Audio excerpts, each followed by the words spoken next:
పేదల సొంతింటి కలను సాకారం చేసేందుకు నివాస స్థలాల ప్రక్రియను ఉగాది నుంచి ప్రారంభించనున్నట్లు తుని ఎమ్మెల్యే యనమల దివ్య తెలిపారు.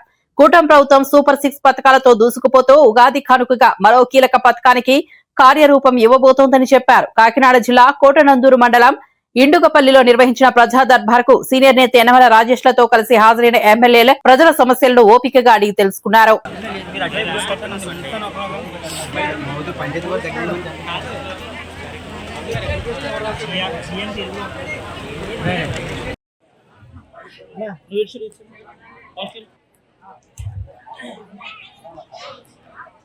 దయచేసి ఎవరు కూడా కాల్ చేయకండి.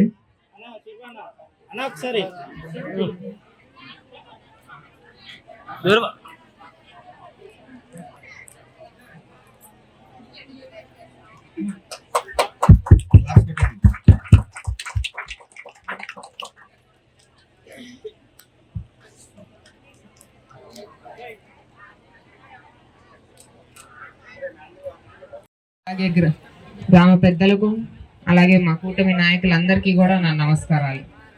ఇవాళ ప్రజా దర్బార్ సందర్భంగా ఇవాళ మీ అందరినీ కూడా కలుసుకోవడం జరిగింది. ఇంతమంది ఆడోళ్ళు ఇవాళ రావడం చాలా సంతోషం నాకు, మీ అందరినీ చూసినందుకు ఈవేళ. అలాగే ప్రజా దర్బార్లో మీ అందరి సమస్యలు తెలుసుకొని ఇక్కడే ఒకవేళ వెంటనే పరిష్కరించవలసిందిగా కూడా నేను ఆల్రెడీ ఎంఆర్ఓ గారు చెప్పాను. నా దగ్గర ఒక రెవెన్యూ సమస్య ఒకటి వచ్చింది. ప్రెసెంట్ మీ ఊర్లో కూడా రీసర్వే అనేది జరుగుతుందని చెప్పారు. ఈ సమస్య ఒకవేళ మీ సమస్య ఈ రీసర్వేలో కనుక తీరిపోతే చాలా సంతోషం. ఒకవేళ తీరకపోతే కూడా నాకు ఫాలో అప్ చేయమని కూడా నేను చెప్పాను వారికి. అలాగే రెండోది పెన్షన్లు వచ్చేసరికి కొత్త పెన్షన్లు ఏవైతే ఉన్నాయో అది రాగానే మీ అందరికీ కూడా నేను తప్పకుండా పెట్టేస్తాను. నా ఒక ఉద్దేశం ఏంటంటే పేద ప్రజలందరూ కూడా బాగుండాలి. పార్టీకి అతీతంగా ఇవాళ మీ పెన్షన్లు పెట్టించే బాధ్యత నాది.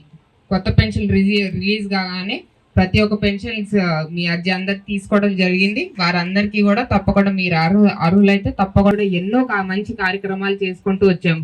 అటుపక్క ఉచిత బస్సు కానివ్వండి, అటుపక్క పెరిగిన పెన్షన్ కానివ్వండి, అలాగే మన ఆటో అన్నలకి ఇవ్వడం కానివ్వండి, మరి అన్నదాత సుఖీభావ్ కానివ్వండి, ఇలాంటి ఎన్నో మంచి కార్యక్రమాలు చేసుకుంటూ వస్తున్నాము.